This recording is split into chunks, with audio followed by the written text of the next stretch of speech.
네. 자, 그러면 우리 김준성 대표님과 함께 오늘 주식시장 요즘 이제 시장 분위기가 너무 좀 안 좋아진 것 같아서 그것도 한번 여쭤보도록 하고요. 좀 매크로한 이야기도 좀 여쭤보도록 하겠습니다. 대표님 어서 오십시오. 어서 오세요. 네, 반갑습니다. 우리 시장 어제도 한 2% 코스닥은 좀 더 빠진 것 같고요. 네. 좀 빠지는데 계속 지금 8월 달 썩 안 좋은 것 같아요. 예, 요즘 조금 주춤하는 것 같잖아요. 네. 그래도 어제 마지막에 좀 반등했고 네. 조금 미국도 올렸나? 예, 많이 네. 빠지다가 마지막에 반등했고 해서 저는 전체적으로 주식시장이 돈도 많이 풀렸고 이런데 이렇게 폭락을 하겠나 하는 생각이 있고요. 또 미국 시장도 계속 뭐 올타임 하이 쪽으로 가면 올타임 하이로 가면 조금만 빠지면 또 사잖아요. 네. 또 우리도 많이 올랐기 때문에 전체적으로 저는 긍정적으로 보는데 지금 말씀하신 대로 한 달 동안 뭐 지지부지하고 짜증나는 얘기들이 많이 나오고 네. 하니까 뭐 우리가 그야말로 트리플 악재로 가는 게 아닌가 이제 네. 그런 이제 나쁜 쪽으로 생각하는 최악의 시나리오를 얘기를 좀 생각하는 것 같아요. 그래서 그런 생각을 하는 이유가 진짜 있는 건지 한번 생각해 보고 그리고 그렇게까지 되기는 좀 어렵지 않나 그런 걸 또 반대로 얘기해 보고 그렇게 한번 생각해 보면 좋을 것 같아서 네. 우선 최악의 시나리오를 한번 생각을 해 보면 네. 제가 그렇게 된다는 게 아니라 최악의 시나리오요? 최악의 시나리오를 생각해 보면 주식시장에서 지금 제일 나쁜 지금 영향을 주고 있는 거는 뭐니 해도 주주 환원 정책이 약간 주춤하는 것 같아요. 네. 그래서 그거를 구체적으로 한 개씩 좀 생각해 보면 상법, 뭐 세법 이런 건데 네, 그래서 네, 첫 네. 번째는 집중 투표제. 이건 솔직히 장점 단점이 좀 있는 것 같아요. 주식시장만 보는 거예요. 네. 그게 좋고 나쁘고를 떠나서. 네. 그래서 이거는 장단점이 있어서 뭐 중립적인데 아주 단기적으로 보면 당장 통과하면 조금 회사한테 나쁜 거 아니야? 이 정도 단기적인 조금 나쁜 게 있는 것 같고 또 논란이 되는 거는 노란봉투법. 네. 이거는 주식시장만 보면 이건 악재 같습니다. 이건 악재 같아요. 회사들이 굉장히 이제 뭐 부담을 네. 많이 가질 느끼죠. 수 있고 그리고 뭐 1년을 연장을 해달라는 건 1년 내에 뭔가 해결할 수 있는 건 해결하겠다는 뜻이고 그러니까 이건 좀 악재 같아요. 뭐 주식시장만 보면 네. 네. 그리고 이제 본격적으로 세법을 보면 그 대주주 다시 50억 10억 얘기는 아직 결론을 안 내주고 네, 있잖아요. 네. 근데 일단 시장은 그거는 그냥 다시 50억으로 된다고 믿고는 있는 것 같아요. 그건 어차피 50억이 될 거라고 믿고는 있지만 좀 짜증나는 이슈죠. 계속 발표도 안 하고 그 다음에 정부가 조금 뭐 주가 5천 시대 네. 이런 거에 조금 한 발 물러서는 거 아니야? 그런 의심을 하고 있는 그런 심리적인 효과가 있지 실제로는 50억으로 갈 것 같고 이거를 진짜 10억으로 낮추면 네. 그거는 그날 많이 빠질 것 같아요. 저는 좀 그런 시장은 좀 그렇게 보고 있는 것 같고 그 다음에 배당 네. 분리과세 이거는 지금 35% 정도로 네. 지금 거의 되는 것 같은데 25% 얘기도 나오고 있잖아요. 네. 네. 근데 25%가 나오면 그거 상당한 호재일 것 같아요. 25%로 바뀌면. 그래도 35가 25까지만 내려와도 시장은 35로 거의 보고 있는 게 아닌가. 그렇게 많은 기대는 안 하는 것 같고 사실은 이 배당 소득 분리과세 하는 네. 게 진짜 핵심 같거든요. 저는 예전에 상법 개정 중에 그 경영진의 책임을 네. 회사뿐 아니라 주주한테 바꾼 거 그거 하나와 배당 소득을 분리과세 해주는 거 저는 이 두 개가 제일 중요한 주주 환원의 큰 축이라고 생각하는데 네. 네. 하나는 됐잖아요. 네, 네. 이게 한 최소한 25% 올린 거 아닙니까? 상대적으로 우리나라 주가를 그러면 이쪽 것만 되면 다시 또 25%가 될 수 있다고 생각하는데 네. 이쪽 게 아무래도 뭐 기본적으로 부자 감세는 틀림없거든요. 네네. 정면으로 배치되기 때문에 이건 그야말로 뭐 그런 이슈죠. 뭐 우리 사회가 어떤 걸 선택할 거냐 이슈라서 주식으로만 보면 이거를 뭐 20%까지 못 낮춰도 25로만 낮춰도 큰 호재다. 그런데 시장은 여기에 대해서는 그렇게 지금은 기대하고 있지 않는 것 같고 그래서 35로 간다 하더라도 시장이 더 움직일 것 같지는 않지만 뭐 어쨌든 주주 환원 정책이 좀 뒤로 물러난 거 아니야? 이런 시장의 생각을 갖는데 뭐 여러 가지가 있지만 이 부분이 저는 가장 크고 네. 또 외국인들은 상당히 이 부분을 보고 있는 것 같아요. 결국은 한국이 배당이 적기 때문에 네.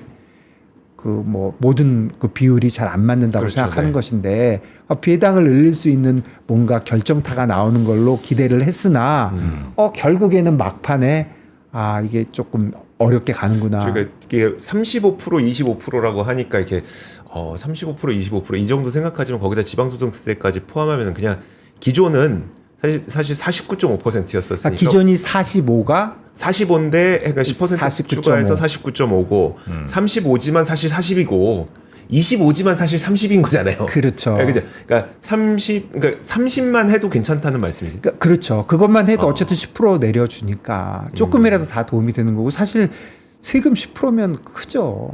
그렇죠. 내가 100만 원 벌었는데 70만 원 가져가느냐 60만 원 가져가느냐 그러니까 이슈잖아요. 지금까지는 100만 원 중에 50만 원 가져갔고. 그렇죠. 그러니까 이슈가 좀 크긴 합니다. 그리고 이건 투자가의 입장보다는 네. 주로 그 기업을 운영하는 대주주의 입장이잖아요. 네.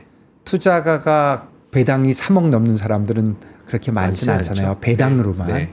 그러니까 결국은 대주주의 입장인데 대주주는 뭐니 해도 뭐 상속이나 네. 그다음에 경영권 방어 이런 이슈가 있어서 못 하는 거잖아요. 네. 근데 그거를 조금 낮춰주면은 세금을 덜 내게 되니까 그걸로 다시 뭐 상속을 한다든가 다른 방법이 좀 생기는데 너무 크니까. 그리고 대주주란 사람들은 예전에 다 산 거니까 양도를 해도 차익이 크거든요. 네. 그걸 해서 또 상속하기도 어렵고 물론 상속이 잘한다는 건 아니지만 경영권 방어라고 본인들은 생각하겠죠. 네. 그러니까 뭐 잘잘못이나 뭐 가치의 문제를 떠나서 그냥 상황만 보면 대주주한테 뭔가 도망갈 구멍을 주지 않으면 계속적으로 배당이 올라가긴 어렵고요. 네. 그리고 배당은 이사회에서 하는 거거든요. 주주총회에서 하는 게 그렇죠. 아니고요. 네. 그러니까 이사회에서 하면 주주총회에서 그걸 늘릴 수는 없고 줄일 수만 있어요. 그러니까 예를 들어서 이사들이 나 배당 안 하고 내부 유보할 거야. 그런 결정을 했다고 해서 네. 그 사람들이 대주주들의 무슨 뭐 신복이라고 해서 회사를 장래를 위해서 나는 유보를 한다고 하는 게 배임이 되겠습니까? 그거는 굉장히 어렵죠. 네. 그렇다고 보면 대주주의 입김이 뭐 경영진한테 들어가는 건 사실이니까 그러면 우리나라 배당률이 크게 오르지 않을 것이고 네. 그렇다면 바뀐 게 뭐야? 이렇게 얘기할 때 있죠. 상법이 바뀌어서 예전에 아주 그냥 대주주들이 너무나도 말도 안 되는 그냥 소액주 쌩까는 그런 일은 못 하더라도 배당을 늘리지는 않을 수도 있지 않느냐. 그런 게 시장의 이제 우려인 것 같고요. 그리고 마지막으로 최근에 나온 거는 그 금융기관에 대해서 네. 좀 압력을 주고 있잖아요. 뭐 교육세를 0.5에서 1%로 내리는 네네. 거. 그 다음에 뭐 사회 뭐 이렇게 좋은 일에 뭐 펀드에 투자 좀 하라는 거잖아요. 네. 다 좋은 얘기지만 사실 생각을 해보면 너무 정책적으로 논리가 없어요. 왜 교육세를 갑자기 네. 0.5 내는 것도 예전부터 제가 회사 다닐 때도 아니 교육세를 왜 여기다가 우리가 내지? 너무 이렇게 얘기하면 안 되나? 너무 뜬금없잖아요, 사실. 근데 네. 그걸 또 갑자기 2배로 내고 또 펀드에 자발적으로 참여하는 것이 아니라 상당히 뭐 이렇게 푸시해서 참여를 하면은 이게 정책 논리도 잘 안 맞고 두 번째는 좀 나쁜 점은 우리나라 정부가 아직도 금융산업을 보는 시각이 좀 아직도 무슨 공기업 정도 보는 수준이잖아요. 너네들 돈 많이 벌면 안 돼. 돈 많이 벌면 나눠줘야 돼. 너네들이 돈을 버는 이유는 전부 라이선스를 내가 줬기 때문이야. 네. 너네들이 뭐 잘하는 게 뭐가 있어. 너네들은 산업을 서포트하면 되는 거지. 이 자체로 산업은 아니야. 이런 식의 보는 그런 시각 이런 것들이 굉장히 아직도 살아있다. 네. 이렇게 생각을 하는 이제 사람들도 생겼고 사실 외국에 있는 그 금융회사들이 대부분 뭐 외국 주주가 요즘 반이 넘는 경우가 많잖아요. 그 사람들은 상당히 실망을 한 것 같고요. 그래서 뭐 방문도 한다 그러고 항의의 수준이 꽤 그쵸. 있어요. 네네. 예, 그쪽도 상당히 있고 노란봉투법도 상당히 있고. 그러니까 그런 것들을 뭐 자기 이익이 나빠지니까 항의하는 건 당연한 일인데 그 수준이 평소보다 약간 강하지 않느냐. 그러면 결국은 좀 안 좋은 거 아니야? 그래서 요런 요 한 5가지 정도 그 이슈들이 네. 묶여가지고 조금 야 이게 주주환원이 한 2, 3개월 전에 상법을 개정하고 막 이렇게 할 때하고는 이 정부가 약간 물러났구나. 그런 한계점에 대한 우려. 그게 첫 번째 같아요. 이거를 최악의 어떤 시나리오라고 말씀을 해주셨는데 이 모든 것들이 다 악재로 작용할 그렇죠. 경우를 이 5개가 전부 다 제대로 안 되는 거죠. 근데 이건 최악이라고 말씀하신 건 네. 결국 최악은 안 갈 것 같으니까 그렇게 말씀하신 그렇게, 거죠. 예, 뭐가 안 갈 것 같으신 거예요? 우선 그 전에 그거하고 또 최악으로 갈 수 있는 같이 가려면 미국 주식이 빠지는 거죠. 한국 주식이 좀 잘 안 오르는 와중에 그래도 글로벌 그거기 때문에 미국 주식 빠지면 한국 주식 무조건 빠집니다. 네. 무조건 빠지는데 미국도 지금 뭐 나쁜 쪽으로만 얘기하면 밸류에이션이 너무 높다. 네. 이렇게 생각하는 사람 많잖아요. 지금 나스닥 100이 뭐 27배니까 27배는 상당히 높은 레벨이거든요. 27배면 생각을 해보면 지금 이자율이 4%가 넘는데 27배면 거꾸로 생각하면 주식 사는 것보다 그렇죠. 이게 난 거거든요. 이게 앞으로 계속 막 더 많이 이익이 엄청나게 늘어나는 게 아니고 지금 포워드 1년짜리 본 거보다 또 늘어나야 되거든요. 그러지 않으면 그런 이슈도 있고 근데 물론 뭐 맞는 얘기는 아닐 수도 있어요. 뭐 그 밸류에이션이라는 게 그거보다 높을 수도 있는 거고 뭐 생산성이 바뀌고 그러면 다 바뀌는 거니까 그리고 미국이 계속적인 인플레이션 문제, 관세, 뭐 재정 정책 이슈가 한두 가지가 아니잖아요. 네. 이런 것들이 다 살살 잘 갈 것 같은데 혹시라도 빵 터져가지고 미국이 뭐 어느 정도 조정을 받으면 사실 미국 시장은 조정도 안 받았어요. 지금 S&P는 뭐 한 1.5% 빠졌나요? 탑에서? 네. 나스닥도 한 3%, 4% 빠졌잖아요. 사실 우리도 많이 다 안 빠졌어요. 우리도 한 5% 빠진 건데 뭐 5%가 큰 건지 모르겠는데 조정을 했다 하면 한 뭐 10%, 15%는 되는 거니까.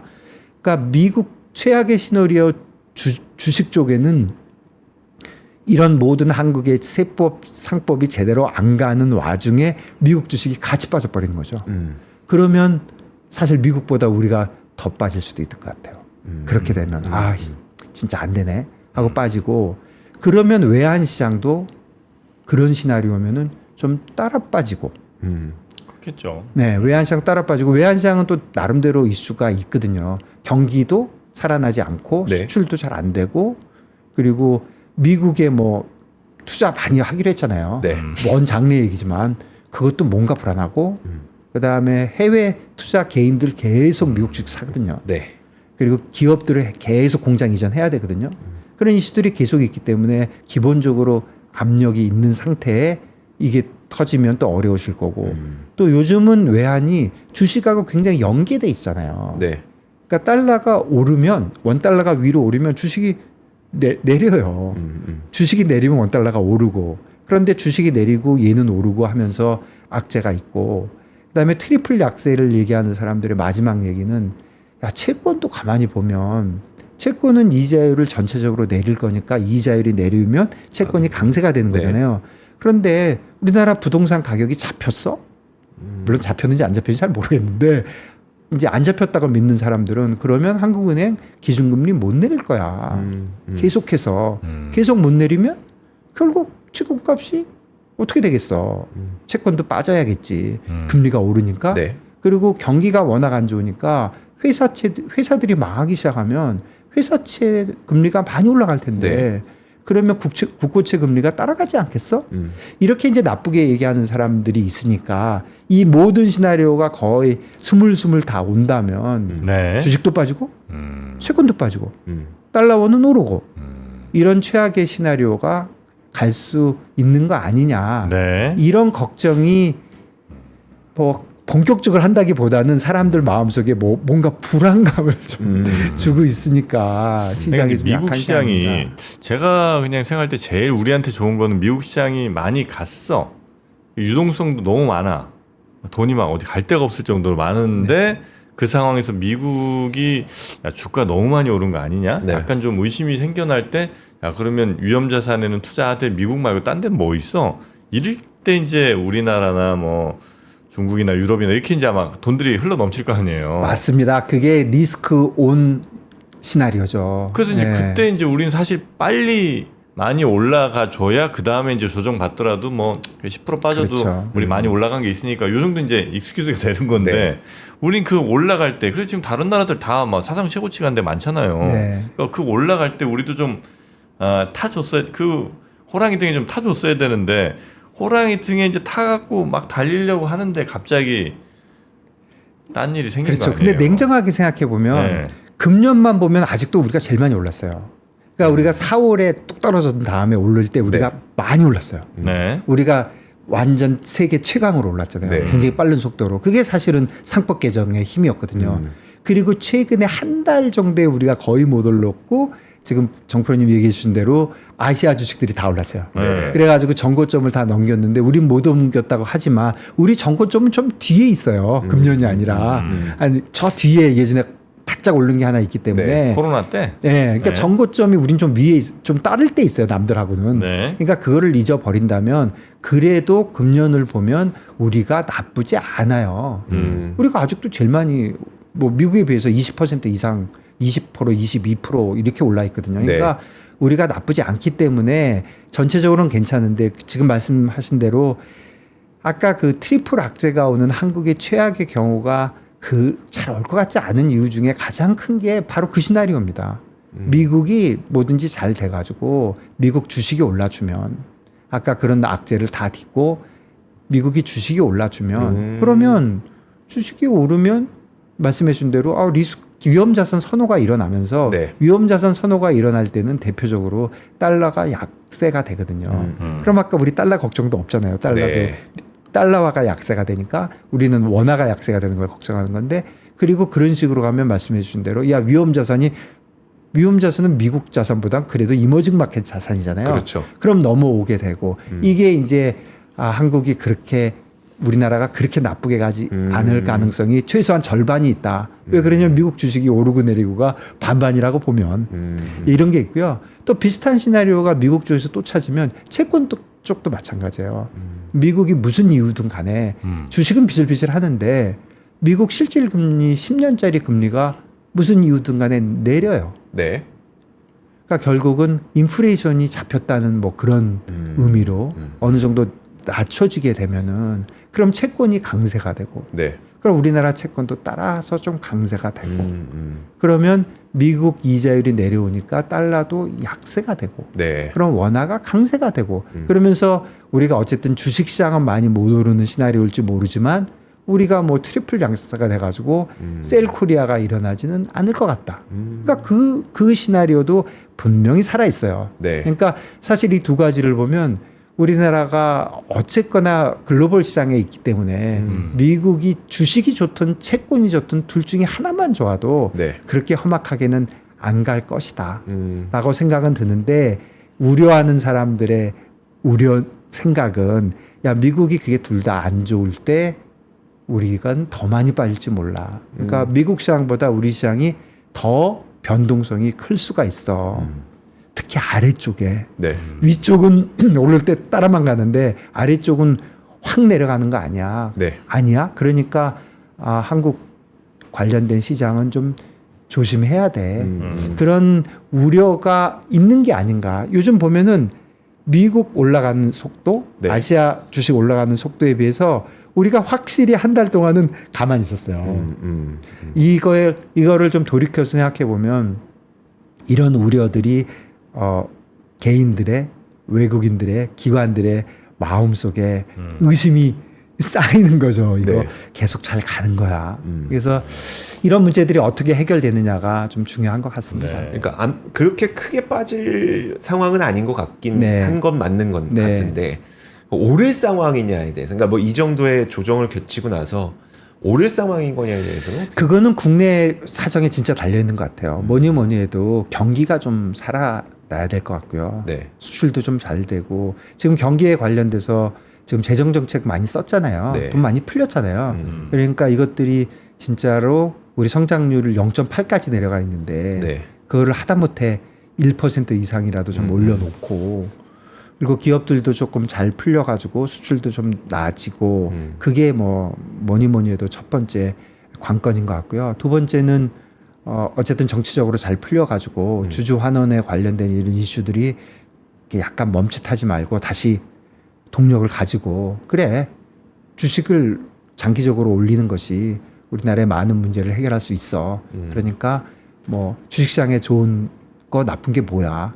좀 한번 생각 좀 해보자 하는 식으로 한 3, 4개월 전에 2, 3개월 전인가요? 으쌰으쌰 하는 분위기가 다시 좀 있어야 되는데 지금은 주식시장에 대해서 처음에는 굉장히 긍정적으로 주식시장을 잘해야 부동산에서 넘어오고 2030 세대가 살아나고 뭐 계속 그렇게 가다가 요즘은 잠깐 그런데 이런 이슈도 있어. 이거 부자 감세 아니야? 이거 이렇게 하면 안 되는 거 아니야? 뭐 이런 얘기가 자꾸 나오면서 멈칫한 거거든요. 네. 그러니까 한 가지는 국내에서 경기가 좋아지는 이슈 고온고하고 또 하나는 이 두 번째 이런 분위기가 조금 다시 돌아가면은 제일 좋은 건 두 개가 한꺼번에 그렇다면은 올라갈 때 다시 우리가 미국보다 진짜 금년에 20%에서 25%더 올랐거든요.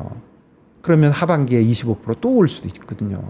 그런 우리가 많이 저평가 돼 있기 저는 이제 때문에 대표님하고는 이렇게 여쭤보고 싶어요. 어쨌든 대표님은 리먼 브러더스에도 오래 네. 계셨고 하니까 외국인의 시각에서 우리나라를 바라볼 때 네. 어쨌든 그런 시각을 네. 갖고 계시니까요. 우리가 밸류업을 하기 위해서 그 배당 소득세라든지 그 대주주 요건이라든지 이런 것들을 바꾸려고 했어요. 네. 근데 이게 후퇴를 했어요. 네. 하지만 이제 자본시장에 계신 분들은 이걸 어떻게든 다시 한번 자본시장을 개선시키려고 노력하고 있어요. 네. 요 현황을 보면서 외국인 입장에서는 야 이거 한국 투자해도 돼 말아야 돼라는 신뢰도가 낮아집니까? 아니면 좀 더 지켜봐도 될 것 같다라는 생각을 갖게 됩니다. 예, 지금 조금 보고 있는 거죠. 사실 외국인들이 본격적으로 나가고 있지는 않잖아요. 사실 작년 재작년에 그 주주 환원 얘기가 나올 때 제일 먼저 환호한 사람들 외국인이었어요. 내국인들은 왜 저럴까? 그랬는데 외국인들이 확 올려놨다가 네. 나중에 별거 없으니까 나가면서 희지부지 됐는데 요번에도 외국인들이 많이 들어왔잖아요. 몇 달 사이에. 요즘 주춤하지만 네트로 나가고 있지는 않거든요. 아직. 네. 그런데 이제 실망을 하면 나갈 텐데 그래서 저는 여러 가지를 얘기하지만 핵심은 배당 분리가사라고 생각해요. 배당을 늘리려면 배당 분리과세 문제를 해결해 주지 않으면 대주주들이 배당을 안 할 것 같아요. 배당을 해야 세금을 걷지. 안 하는데 어떻게 그거는 세금을 잘 모르겠는데 네네. 어쨌든 알겠어요. 배당이 늘어나는 게 국내 그 우리 주식시장의 가장 큰 약점 중에 하나잖아요. 네. 배당이 작은 거. 회사는 좋은 것 같은데 왜 배당을 안 해? 나보고 100년 동안 주주가 되려는 거야. 뭐야? 이러는데 그 문제가 요번에 해결될 것 같잖아요. 그러니까 지금 잔뜩 이제 기대를 하고 있는데 뭐 10%만 깎아줘? 한 절반 깎아주는 거 아니었어? 그러니까 지금 외국인들도 보고 있는 거는 자기가 투자한 거에 대한 배당 소득세를 적게 내는 게 아니고요. 네. 어떻게 제도가 바뀌어서 한국에 있는 대주주들이 배당에 관심을 갖게 하느냐거든요. 네. 근데 이런 상태로 가면 이 사람들이 잘 아는 거죠. 한국 대주주들 이런 상태면 배당 안 해. 이렇게 보는 거죠. 그러니까 그게 좀 가장 큰 이슈다 이렇게 생각이 됩니다. 제가 그냥 보기에는 주식시장으로 돈이 몰리는 거를 원치는 않는 것 같아요. 대주주들이요? 아니 정부나 정부가? 정치권이나 보니까 다들 저 강남에 아파트들이 다 있어. 아이 설마요. 너무 그렇게 생각하시는 거 아닙니까? 왜냐면 실제 몇 보니까 다 있더라고. 그래서 그럼 그 사람들이 내 아파트가 10억, 20억씩 올라가는 길과 혹은 자칫 잘못하면 내 아파트가 10억, 20억 떨어지는 길이 있는데 그 길을 택할까? 저는 뭐 진짜 그렇게 생각 안 합니다. 아니, 그거는 너무 그렇게 생각하시는 거예요. 그 정도 너무 설마요. 그러니까 이건 있는 것 같아요. 그러니까 내 집값 떨어질까봐 이런 행동을 한다고 생각하진 않아요. 네. 그러나 네. 본인이 경험이 없는 상태에서는 그 시장 자체를 이해하지 못하는 측면은 분명히 있다고 생각을 해요. 예, 한두 분은 그러신 것 같아요. 네. 한두 분은 그런 것 같고 진짜 주식이 뭔지도 모르시는 분이 좀 있는 거는 같고 네네. 그렇지만 가장 머리 위에 있는 그 제 생각에 가장 큰 이슈는 부자 감세와 배당입니다. 사실은 부자한테 감세를 해주는 거고 부자들의 상속과 경영권 방어를 도와주는 건 맞거든요. 그러니까 그게 우리 사회 정의에 맞느냐? 이런 큰 이슈가 있는 아니 거죠. 배당만 놓고 보면 그러니까 아니요. 그러니까 이거를 지금 반대하는 사람들이 누가 있냐는 거예요. 지금 이 주식 쪽에 배당을 뭐 좀 더 늘리는 방향, 그 다음에 시간이 없네. 그러니까. 네, 이 방향 반대하는 사람이 없는데 유독 정치권에서만 반대한다니까.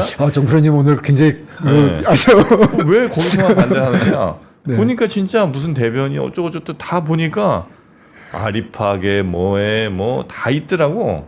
한 50억, 60억씩 된 아파트들이 그냥 그런 생각이 들었다. 그리고 이제 그쪽 저 부동산 또 막 올라가면 세금 또 그나마 좀 더 들어오잖아요. 그럼요. 예, 이거 주식 뭐 이거 하는 거보다는 그러니까 그냥 계속 거기에 돈 잠기는 게 그들은 더 좋은 걸 수도 있지 않겠냐는 생각이 조금씩은 들지 않을 수 없는 가능성에 대해서 이렇게 얘기할 수밖에 없는 스스로가 너무 얄밉습니다. 네. 자, 오늘 좀 시간이 좀 많이 지나서 예. 네, 우리 김준성 대표님과는 이 정도 예. 오늘은 하고요. 예. 다음 시간에 좀 더 자세히 듣도록 예. 하겠습니다. 감사합니다. 고맙습니다. 감사합니다. 네. 네.